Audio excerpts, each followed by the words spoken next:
Not gonna lie to you guys, before I sat down to review this show, I forgot just how many significant, historically significant things actually happen on this show. This time around, we're doing NXT TakeOver R Evolution.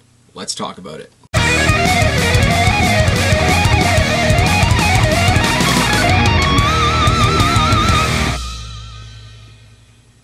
What's going on, everybody? It's your buddy, it's your pal Spaz Phoenix, the YWC Reality Check, and this is another edition of NXT Rewind. As I said in the intro, we're doing NXT TakeOver R Evolution, which is one of the weirdest names for a pay-per-view ever. I mean, it doesn't compete with main roster's Great Balls of Fire, or Super Showdown, or, you know, One Night in wherever, but there's this, and then there's TakeOver The End, and I think they were the two biggest ones that sort of drew, like, what exactly does it mean? Because it's not Revolution, it's not REVOLUTION, it's R-Evolution. So is it the pun? Is it our evolution? Are they trying to say Revolution? We know how much WWE loves the word evolution, but no, it's NXT TakeOver R-Evolution, and it took place on Thursday, December 11th, 2014, because we're still doing it like an elevated weekly show, which is fine. We're still live at Full Sail University from Winter Park, Florida, with the typical weird Wikipedia-accurate 400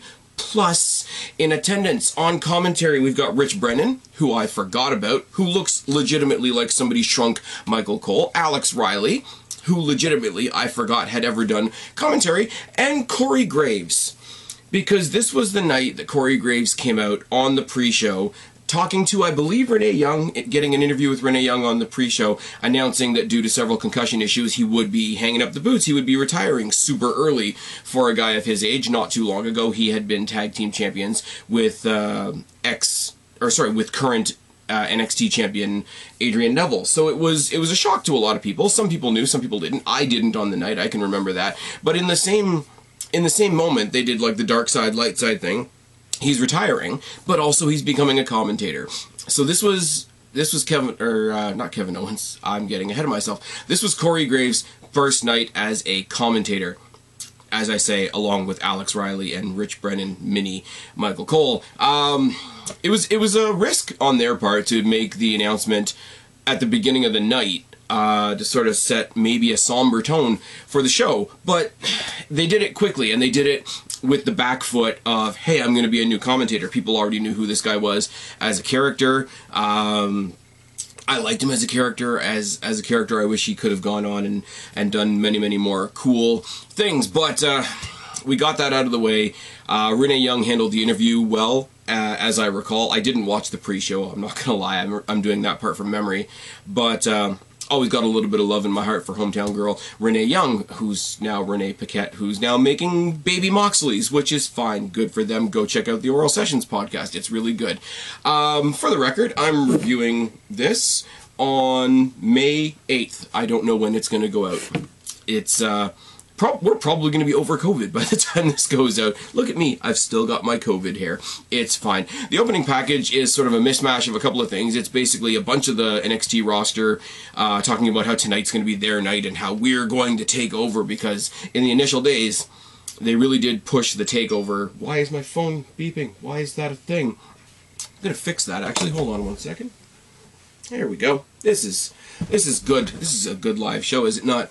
All the superstars talking about how it's going to be their night, interspersed with a little bit of hype footage for the debut of Kevin Owens. But now when the video package gets out of the way, it's still the same weekly theme music, which is a bit of a bummer. But we go into the opening match, which is Kevin Owens versus CJ Parker. Now, how did we get here? Well, I'm not going to tell you how we got to the match, because we got to the match because CJ Parker was fed to Kevin Owens, was he not? But back on August 12th, it was announced that Kevin Steen, famed indie wrestler, was in fact coming to the WWE. He reported to the PC on August 25th, where he was renamed Kevin Owens, which is, I believe, a dual tribute to both Owen Hart and his son, which is kind of cool. I found that out way later than tonight.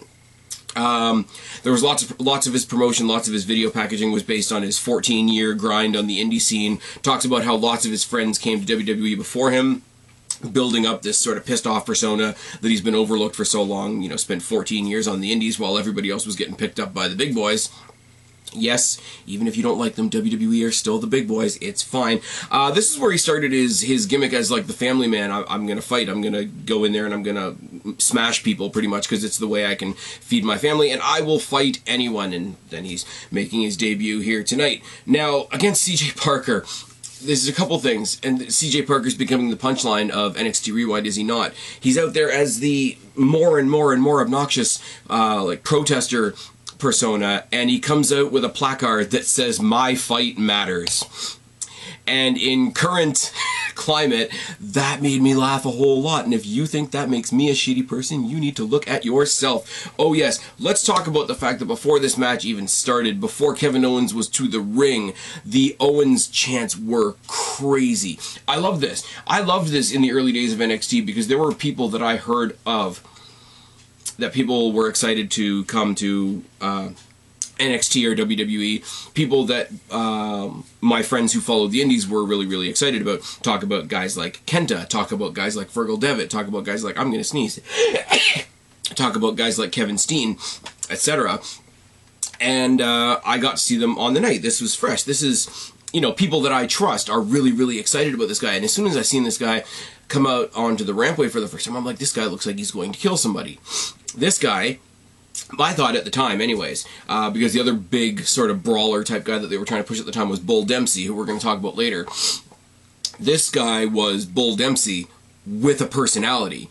Bull Dempsey did not have a personality. But anyways, soon as the bell rings, not as soon as the ring bells, that doesn't make sense. As soon as the bell rings, corner clotheslines and a cannonball by Owens in the corner. Owens takes a minute to break the sign to the cheers of the crowds. There's a suicide cannonball to the floor by Owens, and Owens does not do this kind of shit on the main roster, does he? I really wish they would let him do what he can do, because that short ramp lets you launch people right up the ramp, and it's a really good, really good visual. Corner chops by Owens, a leg lariat by Parker. Parker works on the midsection and hits some headbutts and some knees. There's a palm strike by Parker, who busts open Kevin Owens' face. And that bust open on Kevin Owens' face lasts the rest of the night. Yeah, little precursor to what we're going to talk about later on. There's one moment on this show that people talk about. There's a lot of stuff to talk about on this show, but there's one moment that people actually talk about, that actually remember this show for.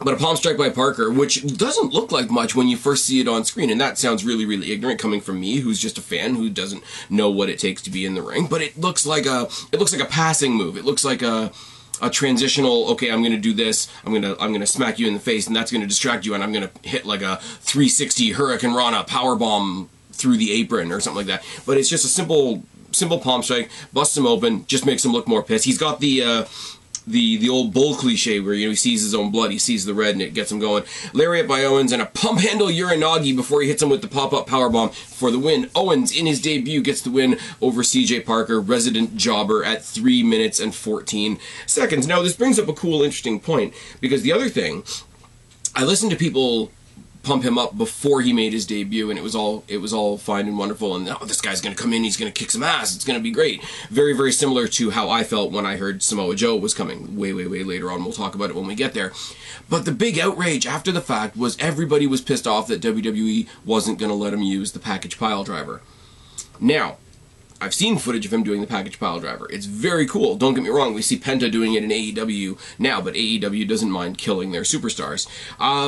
I'm not super upset that he doesn't do the package pile driver in WWE. There's only one, if you think about it, there's really only one guy, and he's retired now, supposedly, who's allowed to do a pile driver, period. So, relatively brand new guy to the company, not being able to do the package pile driver didn't hurt my feelings in the slightest, because I never really knew what I was missing, let's be real. But the pop-up powerbomb, for its time, was really cool. The pop-up powerbomb, was a really cool variation on a powerbomb, and apparently Owens making the pop-up powerbomb popular, try saying that 3 times fast, was what inspired John Cena to start doing later on, the springboard stunner. One, did it really good, made it look really vicious. John Cena, on the other hand, because it's John Cena, made it look really, really goofy, and it's fine.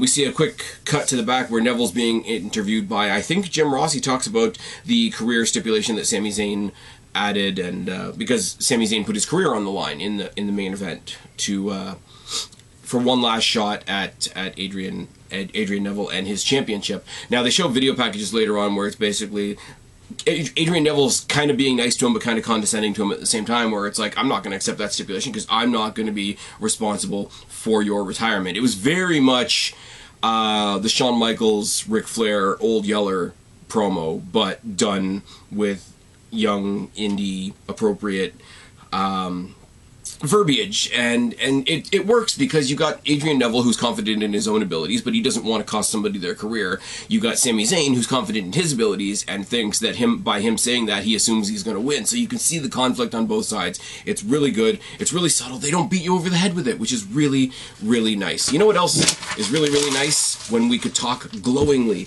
about the tag team division in NXT. Now they're rebuilding it as we speak right now with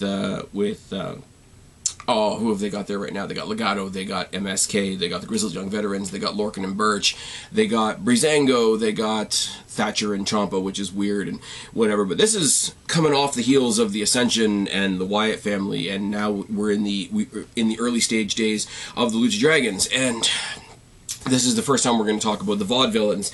Now, it's really interesting for me to see the Vaudevillains, Aiden English, who's more famous now for his part in the Rusev Day act on the main roster. Remember when Rusev was good before he went to AEW? Anyway, and Simon Gotch, who's more popular now for doing Enzo Amore shoots on YouTube. But how did we get here? The Dragons beat the Ascension at Fatal 4-Way, as you'll remember from my last video. They defended them in a rematch on TV. After they came out, remember they came out and they interrupted the Kenta introduction and they threatened William Regal and they wanted a rematch, so they got a rematch.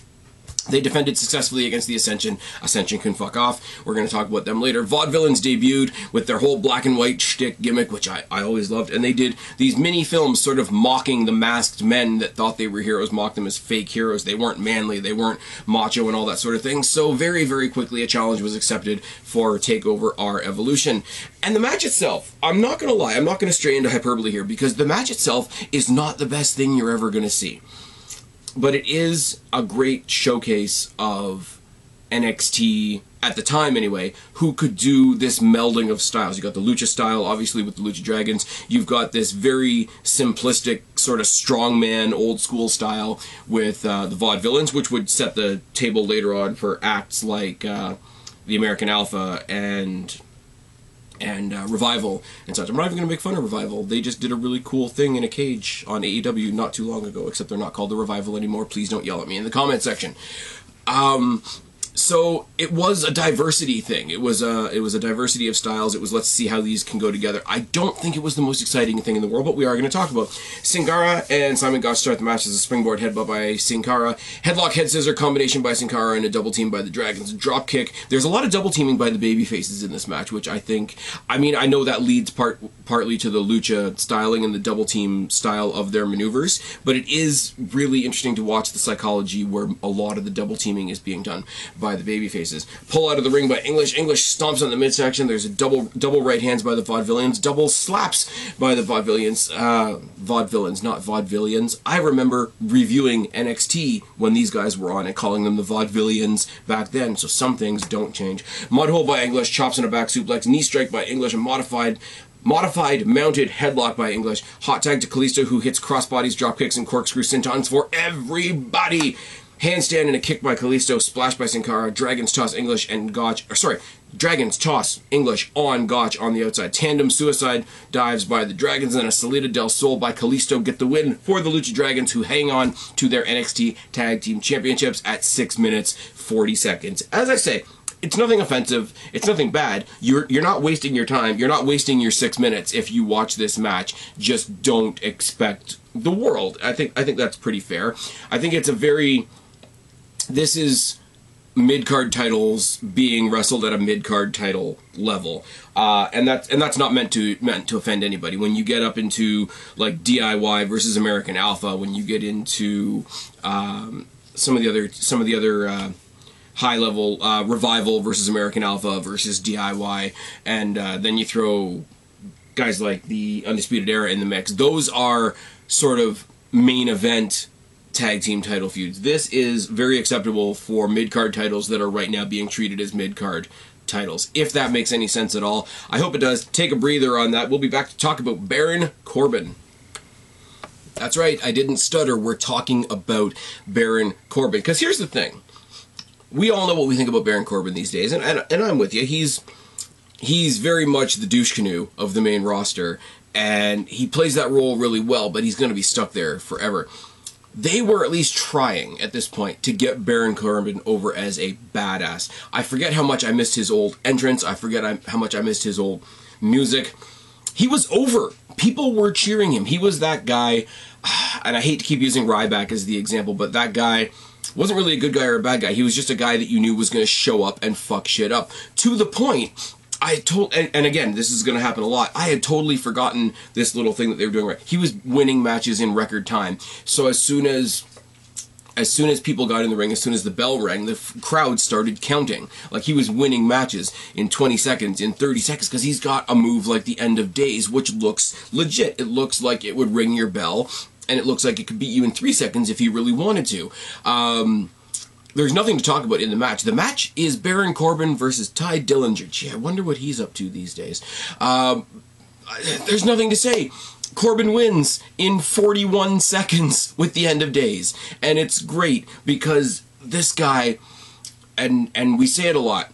We say it a lot, and we say it so much that it's become cliche, that everything that goes from NXT to the main roster gets ruined.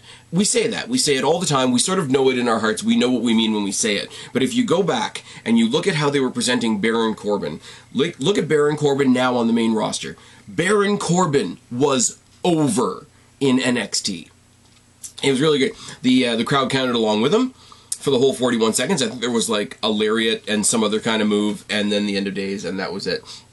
Dillinger was out there. He wasn't even doing the 10 gimmick yet. He was just generic wrestler 6 with generic rock music 7. Which is fine. A little unfortunate. I take the piss out of Ty Dillinger. Like, I do wish they had done more with him. He is one of those guys that AEW snapped up that I think WWE really missed the boat on. There are some of those. It's legitimate. Revival, as I just mentioned a minute ago. Very much the same thing. They were scooting around on the main roster because of the Usi Hot. Remember that? That was a thing, wasn't it? But here, he is playing the jobber. You are here to eat shit and get paid. After the match, there's a stare down with Bull Dempsey. I remember this feud. I remember thinking this feud was so boring and they could have done something. I remember in the day thinking, oh man, Baron Corbin deserves better than this. Can you imagine saying that now? But he has a stare down with Bull Dempsey as these two big badasses that are trying to both rise up the NXT ranks. And I think they did do that for a little while. I think they fight actually at the next Takeover, which is Unstoppable. I think it's not in front of me right now, so I don't really know. Lost my train of thought, and here we go. I'm going to take that just so that the light doesn't turn off on my face, as it has a habit of doing these days. But they have a stare down. It's fine, and it goes to the back. I don't even mention this for the purpose of the match. I mean, the 41 seconds is kind of funny, but I more so bring it up for the main roster comment that I just made. The look at Baron Corbin now and look at how over. Yes, it was the early days of NXT where the Full Sail crowd would have cheered just about anything. I get that. I get that there's some bias involved. It's like me talking about Destiny. But at the same time, like, if Baron Corbin was over and look where he is, it breaks my damn heart. We have a moment in the back. I was going to say we have a promo in the back, but we don't. We have Sami Zayn getting ready for his match. He's getting in the zone. A couple of people are just checking in on him, seeing if he's all right, seeing if he's ready for the big night. You don't even hear what he's saying because the camera's so far back, and just as everybody else sort of leaves him alone to get ready for the match, you just see Kevin Owens recovering from his match. He's just sort of sitting there in the background, and they sort of share a glance. And I remember at the time, people had to explain to me, the whole Steen-Generico feud. The whole Sami Zayn had been a luchador thing kind of blew my mind a little bit, but it was a subtle nod. It was a subtle look, like, hey, I just showed up. Hey, you're just going for your first title shot. And that's all it was. And again, as I say, I will even say that about NXT today, for the most part, by comparison to AEW or main roster WWE, they don't beat you over the head with stuff. And I thought that it's just really good. It seems like I'm spending a lot of time talking about nothing, but it's just, when people ask me, why do I like NXT, or why do I like a Takeover, or why do I like, you know, this particular story, that particular story. It's little things. And they're little things that don't all fit into one category, so I gotta point them out when I see them, right? You know what's not at all a little thing is the next match. It's Finn Balor and Hideo Itami taking on the Ascension. Now, how did we get here? If you remember from my last video, William Regal came out to introduce Hideo Itami. That was a segment on a pay-per-view, just introducing a guy that's going to be on the roster soon. He was interrupted by the Ascension, who had just lost their tag team titles. Earlier in the night, they threatened Hideo Itami. They tossed him out of the ring. They threatened William Regal. They eventually get their title rematch, which is fine. And then Hideo Itami comes back and makes them both look like idiots. The very next week on NXT, he had his debut match beating Justin Gabriel, and then the Ascension beat the crap out of him. And then for several weeks after that, he was just trying to take them both on, getting his ass kicked, etc. He says, you know what, I'm tired of, and he said in the promo, I'm tired of the 2-on-1, I will take both of you on, we will fight, but I'm bringing a friend. And when he brings out the friend, again, another person that I couldn't imagine NXT without now, but I had no clue about at the time, especially when people tell me that the name is Fergal Devitt. I mean, like, what, or Prince Devitt, or whatever. Why am I dropping things? Why is this a thing? Don't do that. It's okay. This is going to be a heck of an edit, isn't it? But yeah, lost my train of thought, which is totally fine. He introduces Finn Balor. They have a couple of tag team matches on NXT to sort of establish themselves as a new team. They were a decent tag team too. It's very strange to think of now. Hideo Itami was the guy that had to bring his friend Finn Balor along, and now Finn Balor is who he is, and Kenta is apparently doing good things in New Japan. I don't watch New Japan, I'll take other people's word for it, but it's fine. In every promo leading up to this, he says, you know, we've got this match coming up at TakeOver, and I'm going to show you guys something that you've never seen before. And what we've never seen before is the Demon Finn Balor. The entrance, the red heartbeat lights in the arena, the big headpiece, the body paint, the war paint, as they say, the big twitchy, like almost boogeyman level motions as he's coming to the ring, and the way Finn Balor literally, and Mick Foley is a really lazy comparison, but it is kind of true. Finn Balor does present himself differently when he's the Demon, and I don't just mean that his face is painted.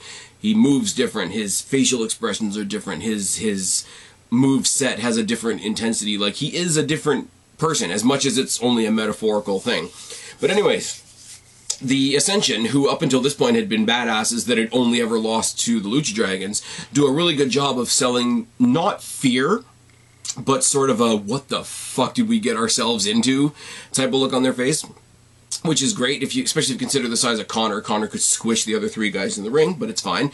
All four-men brawl to start. There's a corner beat down by both of the faces, a crisscross basement dropkick by both of the faces, dropkick by Itami, a snapmare, and corner chops by Balor, knee strike by Victor, chops by Itami, a series of kicks, a mudhole stomp by Victor, a mudhole stomp by Connor, a knee shot by Victor. Victor claws at the face of Hideo Itami, and it looks really ugly. They trade some forearms with Itami. Victor eats the post shoulder first. Big boot by Itami, who gets the hot tag to Balor with drop kicks and sling blades for everybody.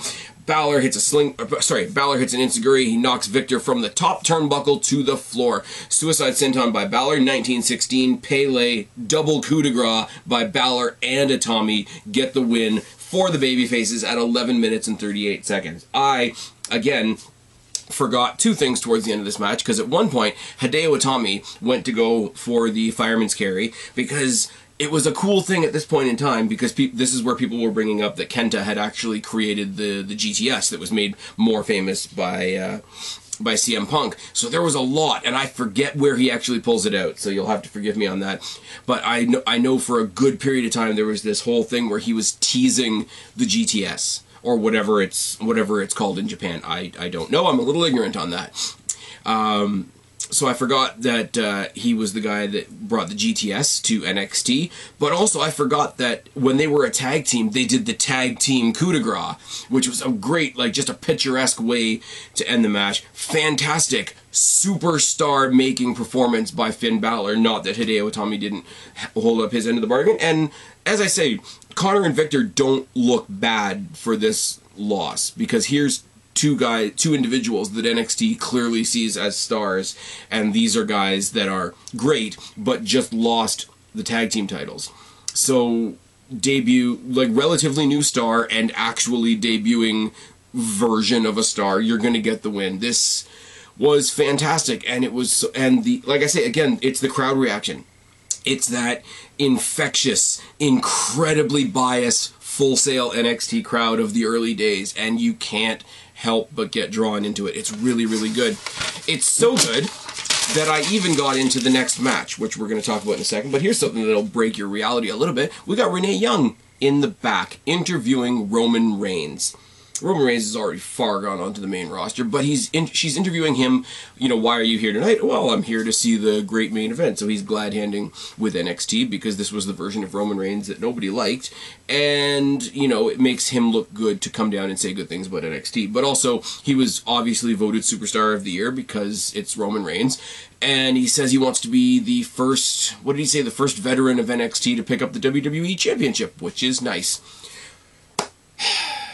Charlotte Flair versus Sasha Banks.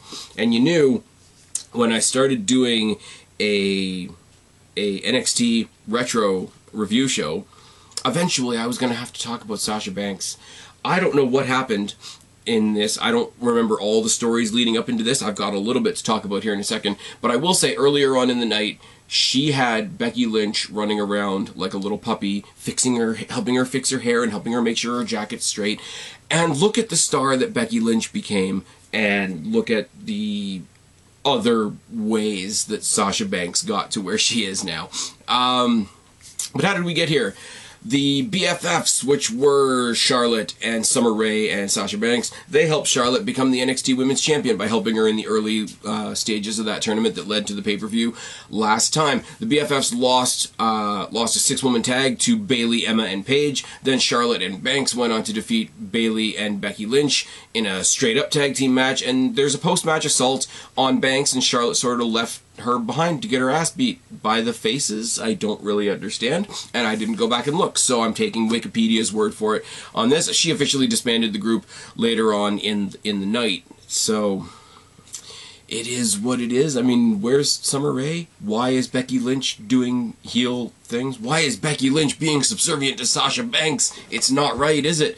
Anyways, the match itself is good, despite having Sasha Banks in it. Banks has this is the thing she was doing at the time. She would take the merchandise of whoever she was facing, particularly Charlotte Flair, and she would just like mock up the thing to say, oh, like a boss or whatever.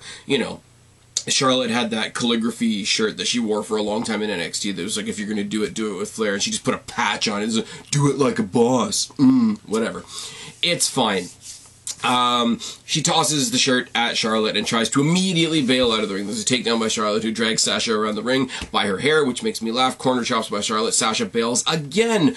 Boot by Charlotte. Charlotte eats the steps on the outside. Boot by Banks. Chops by Charlotte. Knees by Banks. Banks mocks the strut, and it almost gets her a roll-up, and then she goes for a backbreaker that she botches the hell out of, and it just looks really ugly. No wonder she went on to end somebody else's career. Moving on. There's a hair takedown by Banks, followed by a headlock, electric chair drop by Flair, forearm shots, and a chop knockdown. Twisting neckbreaker by Charlotte, which she doesn't botch, and therefore doesn't end her opponent's career. Right hands by both women.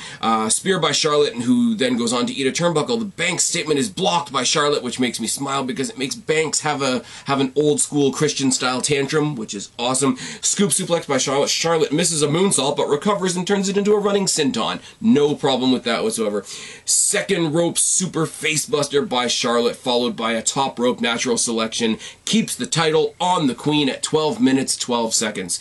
Folks, it's not as obnoxious as it is today. It's not as obnoxious as it was at the WrestleMania that just passed just recently, but this is the early stages. This is the early harbinger of things to come with Sasha Banks, and this is how good Charlotte was, even back then. Oh yes.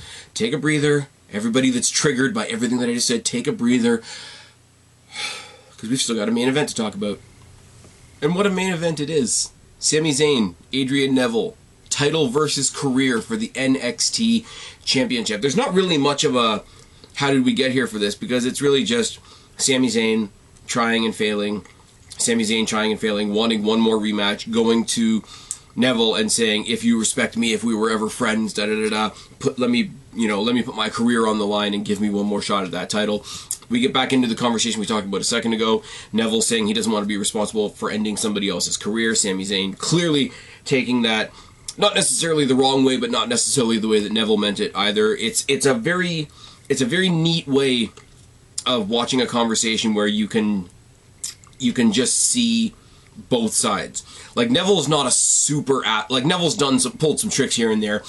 They keep trying to get some mileage out of the trick that he pulled in the Fatal 4-Way.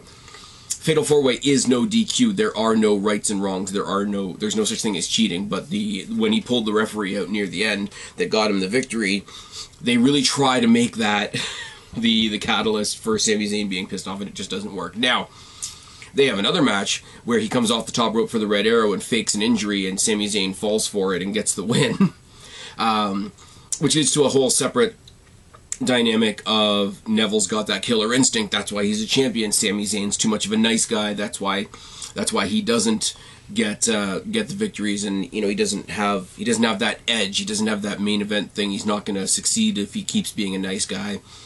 It's very similar to what a couple different female superstars go on to do to Bayley, but Bayley has that like almost Cena-esque I'm never going to do anything wrong thing. Now, I will say that was a mistake, because we see Bayley now as a heel, and it's so good, and they held it off for so long. It was... Everybody thought, and I'm pulling this out of my ass as I talk because I didn't write any of this down. I wasn't thinking about it until just now. Everybody thought that if John Cena ever turned heel, it would be the next Hogan at Bash at the Beach. Not as far as epicness, but as far as the surprise, as far as that, oh my god, they're never going to turn heel. I almost would say that it was Bayley, because she was so, like, super babyface, and now she's so super heel. She is the Karen of WWE. And then Sami Zayn just became more obnoxious when he turned heel, when he helped, when he helped Kevin Owens beat Shane McMahon at Hell in the Cell. Remember, he pulled him off and Shane McMahon went through the table and everything's good and everything's good and everything's good. Why am I off on such a tangent when I could talk about this great match? The fans are insane for Sami Zayn. They're insane. Yes, I promised myself I would make that pun before we got into the match itself, but they really are. The chants are louder than the music. The chants are louder than Neville's music. The chants are louder than the ring announcer, who's JoJo, who replaced that useless bitch Eden Styles. I wonder where she is now. She's probably having a baby with some idiot. Collar and elbow tie up and a takedown and a front face lock by Neville to start the match. Neville works on the arm. There's a headlock takeover by Zayn, and collar and elbow tie up once again. Sami works on the wrist, and then he turns it into a choke. Neville reverses into a grounded headlock and turns it into an arm lock. There's an overhead suplex into a key lock by Neville, a grounded armbar by Neville, a tilt-a-whirl backbreaker by Zayn that absolutely cracks and stops the momentum of the match for just a second, but just in the right way. Inside-out moonsault by Zayn. Why am I dropping things? Why are things falling? They don't want me, like the upper wrestling gods, and yes, I'm including JBL, don't want me to finish this episode, is what's happening. They want me to just talk about it forever because they know how good this show is. Corner uppercut by Neville, a crossface with a post in the back elbow by Neville, and a dropkick and short boots to the face, lariat by Zayn, pop-up dropkick by Zayn, which is really interesting. Head scissor by Neville, suicide senton by Zayn, and a top rope crossbody. A blue thunder bomb out of mid-air by Sami Zayn. It's quickly responded to with a jawbreaker by Neville, so get the fuck back down. Sorry. A snap German suplex with a bridge by Neville, and a series of forearms, a sit-out bomb by Neville, and right hands by both men. Series of kicks by Neville, and a lariat by Zayn. The red arrow by Neville gets blocked into a Koji clutch by Sami Zayn. There's a roll-up and a kick-out, and the ref gets bumped for the first time during the kick-out. And Sami Zayn gets distracted by the ref, gets distracted by the ref being down, checking on the ref, being the super nice guy that the narrative says that he is. It allows Neville to get in there with a super kick, and he's really good at super kicks. I wonder if he's in a company now where people get famous for doing nothing but super kicks. I'll have to look that up. Let's just do this. But off the super kicks, he also gets a sweet standing Poison Rana, which is really, really good. Rolling Germans by Zayn and an over-under suplex to finish that off. Cross-corner diving DDT to the outside by Zayn. Haluva kick by Zayn, but Neville, he pulls the referee in, and the ref takes a second bump of the night. And that's where the Full Sail crowd, who's getting frustrated because they're so behind Sami Zayn, they start chanting, "This ref sucks," which popped me a lot. Neville brings in the belt. Zayn considers using it. Graves on commentary is the best. He's cheering for Sami Zayn, but he's like, "Zayn, right now is not the moment for morals," which is great. He drops the belt, hits a corner exploder suplex instead, followed by a Haluva kick, and Sami Zayn is your new NXT champion at 23 minutes and 18 seconds. But ladies and gentlemen, as you know, if you've ever watched this show, if you've ever even heard of this show, if you were watching NXT at all at this time, that is not the story here, because we drag it out, do we not?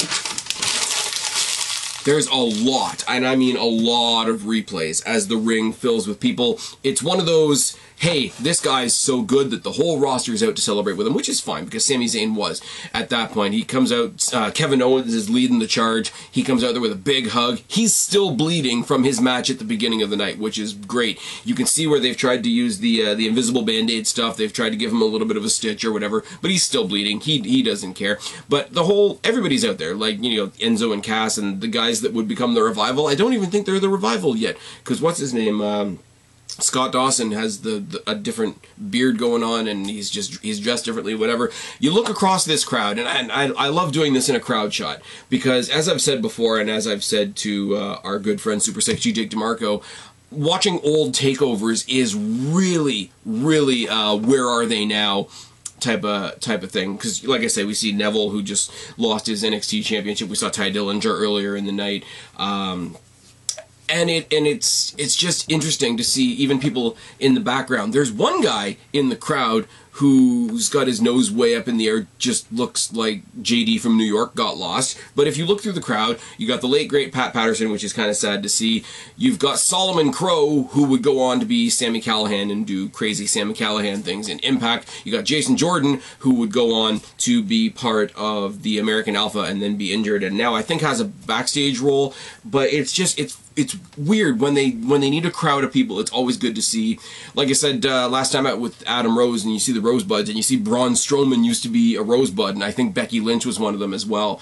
It's nice to sort of look over and just see who's in the background. It's like watching an MCU movie and looking for the Easter eggs. It really is. He gets carried around the ring a little bit. He gets carried by Jason Jordan and Big Cass, so he's sort of being carried on a slant, which is great. They pause, they pull back as Neville's getting up to his feet, because Pat Patterson takes a minute to go and shake Neville's hand, who's still sitting down in the corner.